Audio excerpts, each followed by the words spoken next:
Well, within the creation account found at the beginning of the Bible, we find God's template for marriage. Now, I don't know if, well, I'm sure some of you do remember Mr. and Mrs., the British TV show from 70s, 80s. I think it might have gone beyond that. Mr. and Mrs., where couples competed with each other and they had to answer questions about each other to see how well they knew each other. And they won some interesting prizes. But imagine if Mr. and Mrs. was Mr. and Mrs. and Mrs. and Mrs. and Mrs. and Mrs. and Mrs. and Mrs. Because the Mr. had multiple Mrs. Imagine how difficult it would be to remember all the intimate details of all of those women and their lives. I don't think it would be very easy to win that challenge. But the creation account gives us God's template for marriage. And Genesis tells us this: while the man slept, the Lord God took out one of the man's ribs and closed up the opening. So this is Adam. Then the Lord God made a woman from the rib, and he brought her to the man. At last, the man exclaimed, "This one is bone from my bone and flesh from my flesh. She will be called woman, because she was taken from man." This explains why a man leaves his father and mother and is joined to his wife. And the two are united into one. The two are united into one. This marriage union between the two, one man and one woman, has always been regarded as sacred by God. Jesus affirmed this in Mark's gospel when he quoted Genesis, the passage I've just read, to the Pharisees when they questioned him about divorce. And the rest of the New Testament is consistent with Jesus' view of marriage. We're told in 1 Timothy that church elders are to be one woman men. They are to be monogamous. And Ephesians reveals that marriage between one man and one woman is actually a living parable. It's a parable reflecting Christ's covenantal love for his bride, the church. Now, before the nation of Israel had kings, some of its forefathers and some of the judges as well deviated from God's original design for marriage. These include Abraham, Jacob, and Gideon, and there are many others. And though the polygamy, the multiple marriages, and not one marriage after the other consecutively, a wife dying and then marrying again, but multiple wives, though the polygamy of these men is described matter-of-factly in the Old Testament, it's never endorsed or justified. It's never endorsed or justified. In fact, the narrative accounts of the lives of these men make it very clear that having multiple wives was not only problematic, but was also disastrous. There's no exception. There's no exception to that. So if anyone tries to justify polygamy, there is no justification for it in the Bible whatsoever. Now, by the time the nation of Israel was on the verge of entering the promised land, God anticipated their desire to have a king rule over them. He gave them strict criteria to guide them. for that time when they appointed a king. And this included the following prohibition. And he shall not acquire multiple wives for himself. He shall not acquire multiple wives for himself, lest his heart turn away. In Deuteronomy, God explicitly forbade Israel's kings from having multiple wives. And this brings me on to King David, who, despite God's express command, became a polygamist. He followed in the footsteps of his forefathers and became a polygamist. And before David moved his capital from Hebron to Jerusalem, he had 7 named wives. So I'll emphasize these are the named wives: Michal, Abigail, Ahinoam, Maacah, Haggith, Abital, and Eglah. He had 15 sons by 6 of these wives, and at least 1 daughter. And David's polygamy created a fragmented, chaotic, and dysfunctional royal family, which had devastating consequences for the entire nation of Israel. And it's against that backdrop that Bathsheba enters the biblical narrative and is caught up in the sordid and tragic events that we've just read about, described in the book of 2 Samuel chapter 11.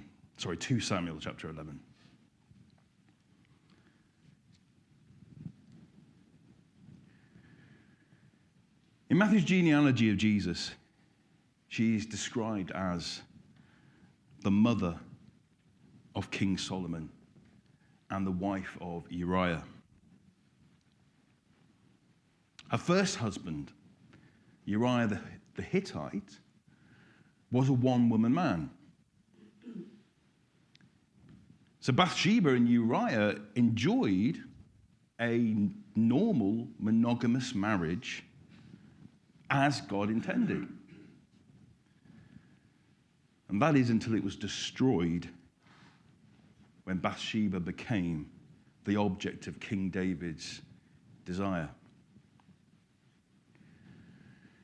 Now, John's Gospel describes an incident involving a woman who was caught in the act of adultery and brought before Jesus. And the Pharisees, if you like, the religious police of the day, they dragged the accused woman to the most public place possible, the temple courts. And they did this to cause her maximum embarrassment, to heap as much shame on her as they possibly could. I think they also wanted to embarrass Jesus as well. Now, to convict someone of adultery, the law of Moses required 2 witnesses. Those witnesses had to see the sexual act take place. It wasn't enough to see a couple leaving the same room together or to see them lying on a bed together. On top of that, both witnesses had to be in perfect agreement about what happened. So the reality is that not many, if any, people were convicted of adultery amongst the nation of Israel. Now, the woman that was caught in adultery and dragged before Jesus, no witnesses were called against this woman. There was no legal process. There was no trial.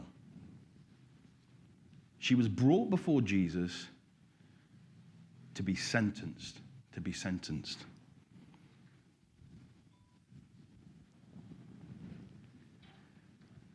And where was the man this woman had been with?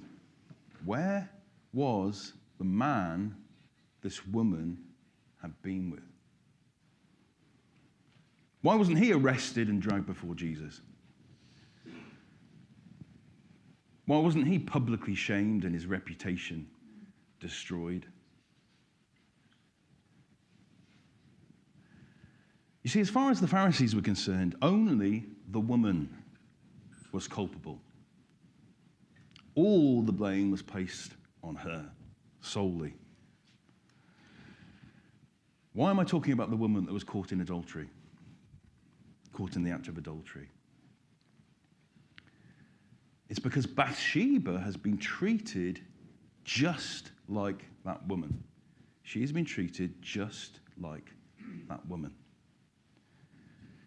For years, Christian commentators, and since the onset of the internet age, Christian bloggers, don't get me started on Christian bloggers, but for years, Christian commentators and Christian bloggers have viewed Bathsheba as complicit in David's sin. Many portray her as a willing participant in the act of adultery. Some go further than that. And they lay most of the blame for what happens in 2 Samuel chapter 11 on Bathsheba. They imply that she was an ambitious seductress, motivated by a lust for political power. And whilst preparing this sermon, I've been genuinely staggered by what I can only call victim blaming. Victim blaming. Bathsheba's character has been unfairly marred and her reputation damaged for years by misguided and misogynistic biblical interpretation.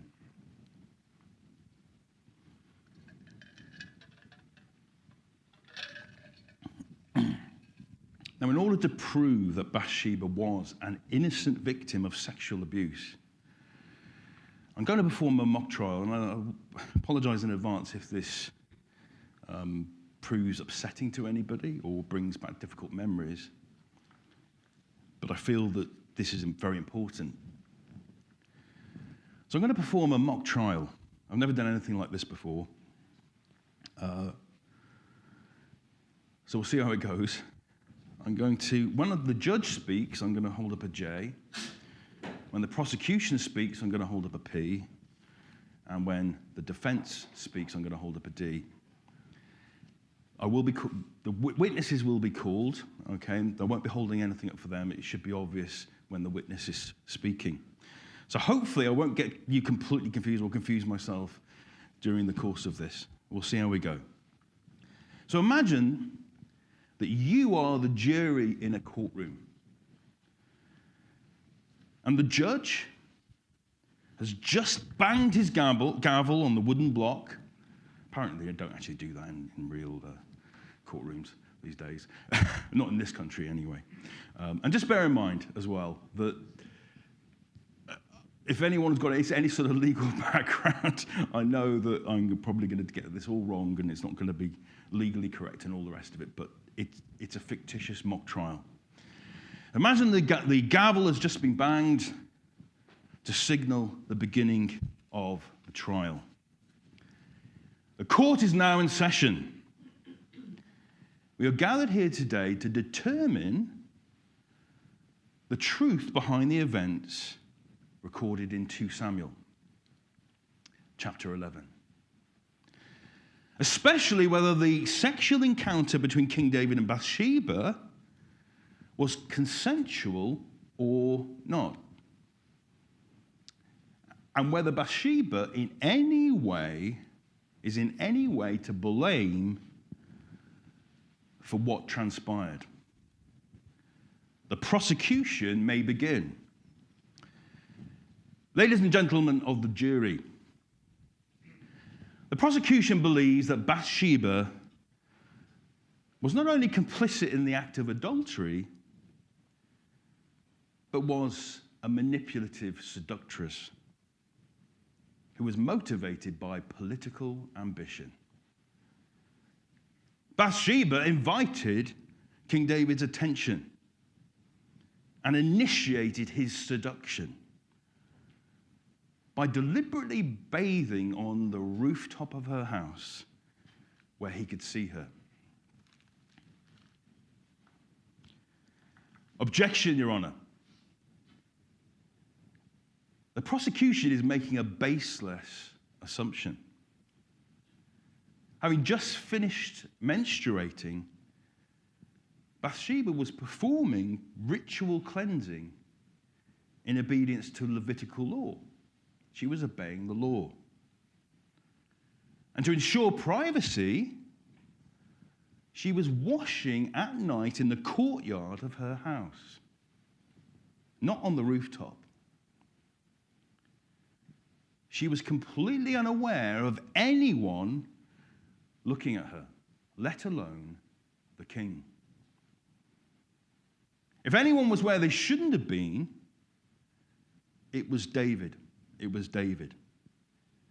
He would never have seen Bathsheba bathing had he accompanied his men to the field of battle.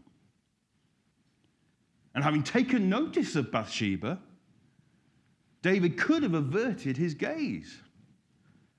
Instead, he took a long, lingering look at her. Well, the Hebrew text contains the phrase, she came to him. She came to him.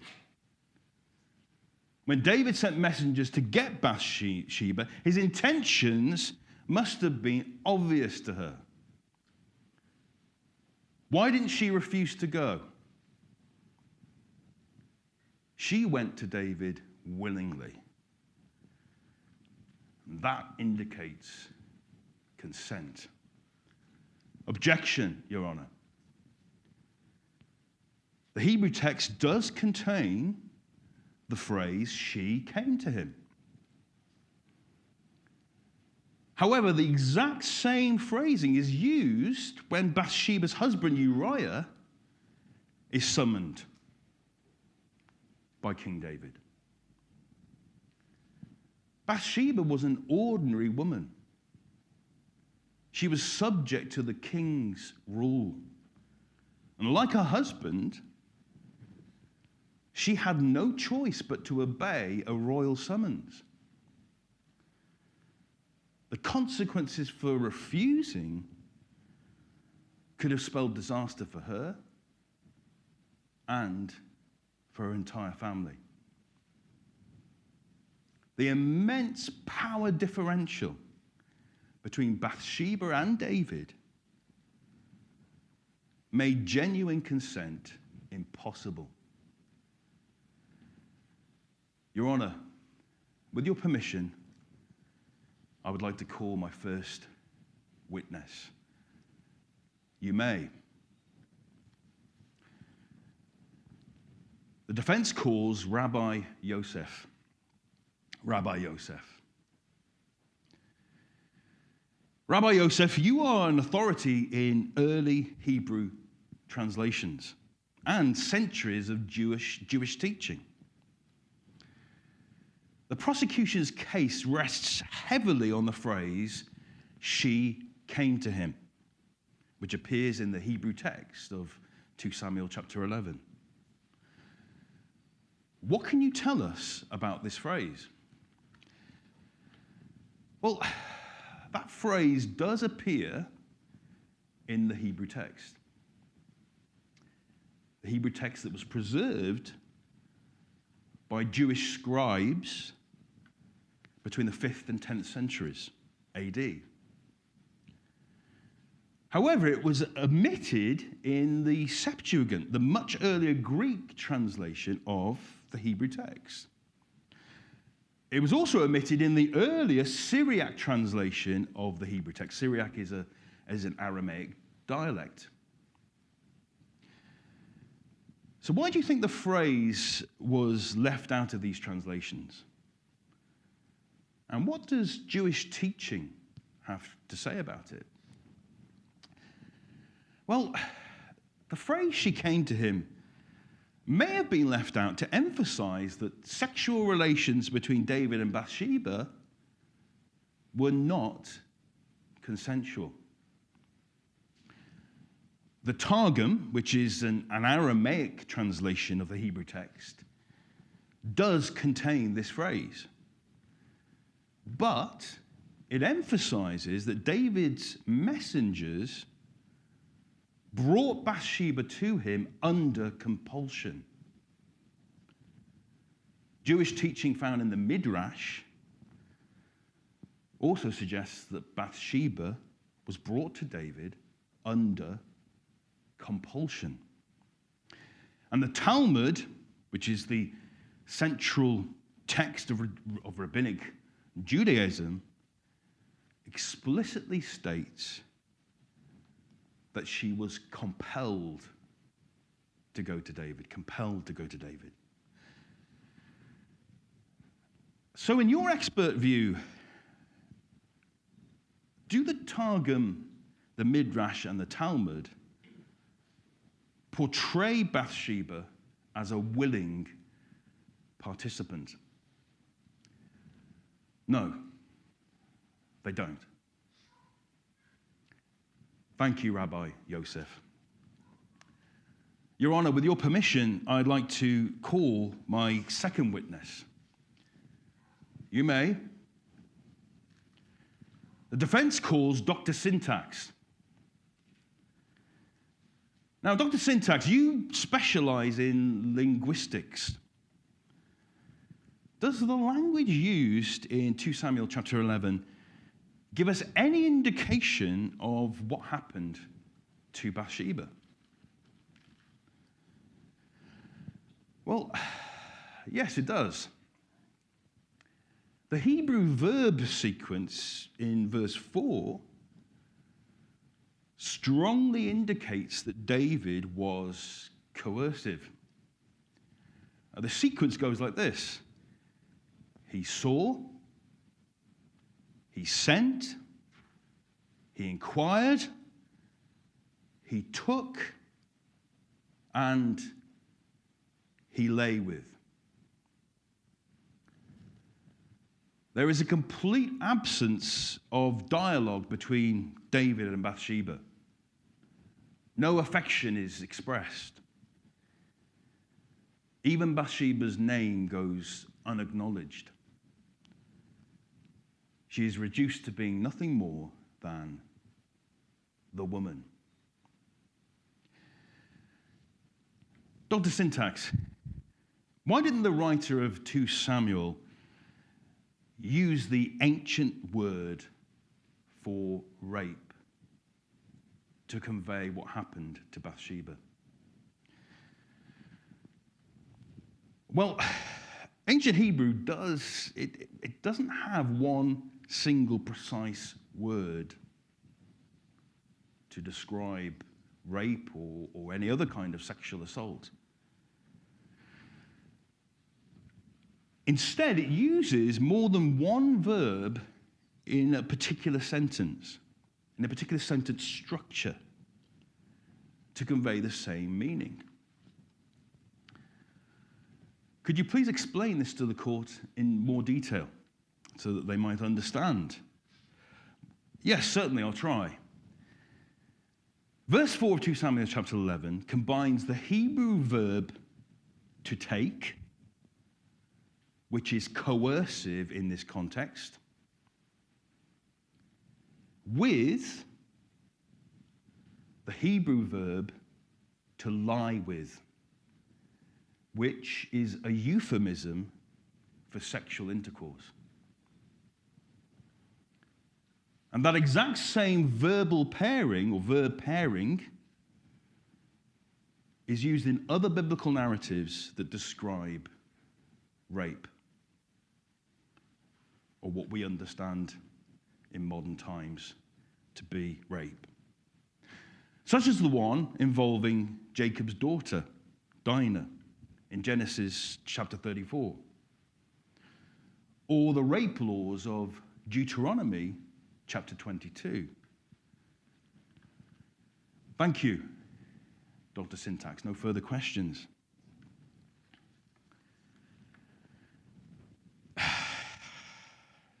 If King David's sexual advances were unwelcome by Bathsheba, why didn't she put up a fight? Why didn't she cry out for help or scream at the top of her voice? 2 Samuel chapter 11 makes no record of Bathsheba resisting David in this way or any way. That implies consent. That implies consent. Objection, Your Honor. Jacob's daughter Dinah and David's own daughter, Tamar, were both rape victims. Genesis chapter 34 and 2 Samuel chapter 13 make that indisputably clear, beyond doubt. However, there is no record of either Dinah or Tamar putting up a fight, crying out for help, or screaming. Your Honor, with your permission, I would like to call my final witness. You may. Defense calls Professor Gehern. Professor Gehern. Professor Gehern, you are a world-renowned neuroscientist, an expert on the human brain. Are there any reasons why a victim of sexual assault may be physically unable to resist an attack or even to cry out for help? Yes, there are. When someone is sexually assaulted, their brain's fear circuitry kicks in and it dominates. Freezing occurs when the amygdala, a crucial structure in the brain's fear circuitry, when the amygdala detects an attack and signals the brainstem to inhibit body movement. It happens in a flash, automatically and beyond conscious control. If the brain's fear circuitry perceives that escape is impossible or resistance is pointless or futile, then the fight or flight response is overridden by extreme survival reflexes.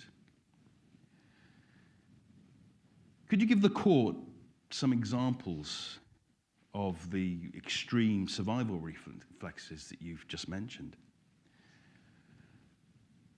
Yes, one is, there are many.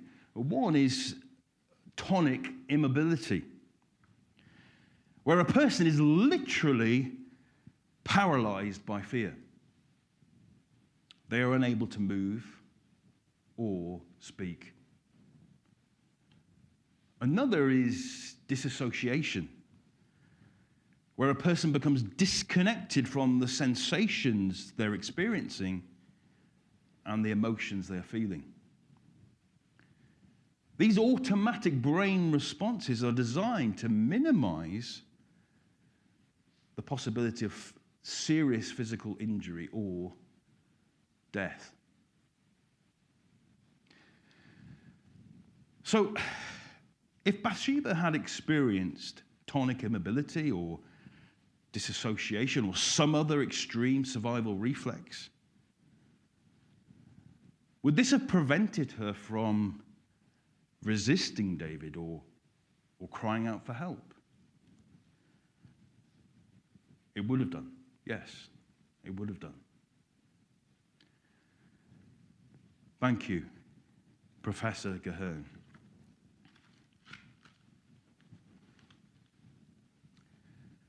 Bathsheba was full of political ambition. She used her encounter with David to her own advantage. Not only did she later become one of David's wives, she ensured that her son succeeded him on the throne of Israel. And that elevated her to the powerful position of Queen Mother. Objection, Your Honor. If Bathsheba was the scheming Jezebel you make her out to be, then surely God would have passed judgment on her. At the end of the chapter it says, the Lord was displeased with David, with what he had done. The Lord was displeased with David with what he had done. It doesn't say that God was displeased with Bathsheba. And in the next chapter, the prophet Nathan rebukes David, not Bathsheba. And in his parable, he portrays Bathsheba as a helpless ewe lamb, seized by a heartless rich man. No blame whatsoever is appointed to her. Bathsheba's rise to power had nothing to do with personal ambition. She trusted in God, and he raised her up. He empowered her, transforming her from a voiceless victim into a wise counselor. God gave Bathsheba a voice, and she used it for the good of Israel.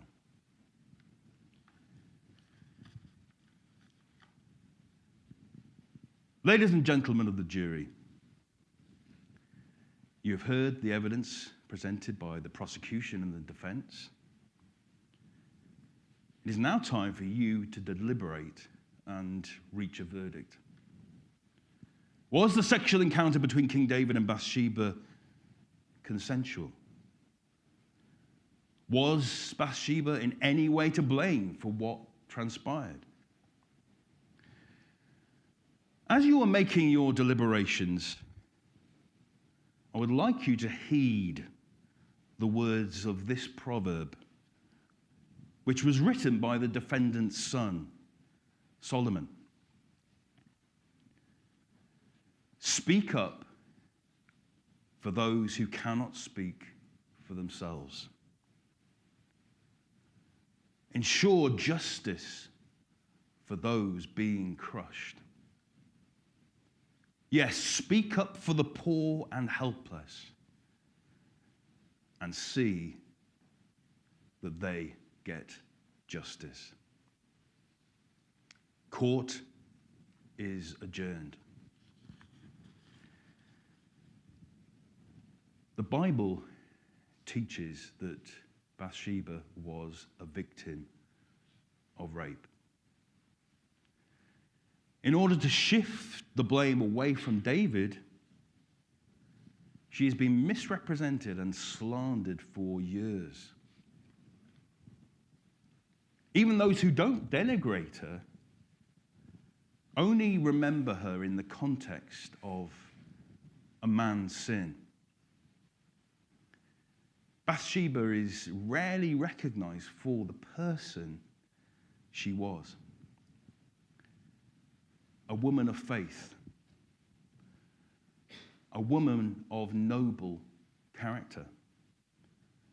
a woman with godly wisdom, who holds a place of honor in the genealogy of Jesus. Who was Bathsheba? Who was Bathsheba? I'm going to answer that question next time. And you may be very surprised.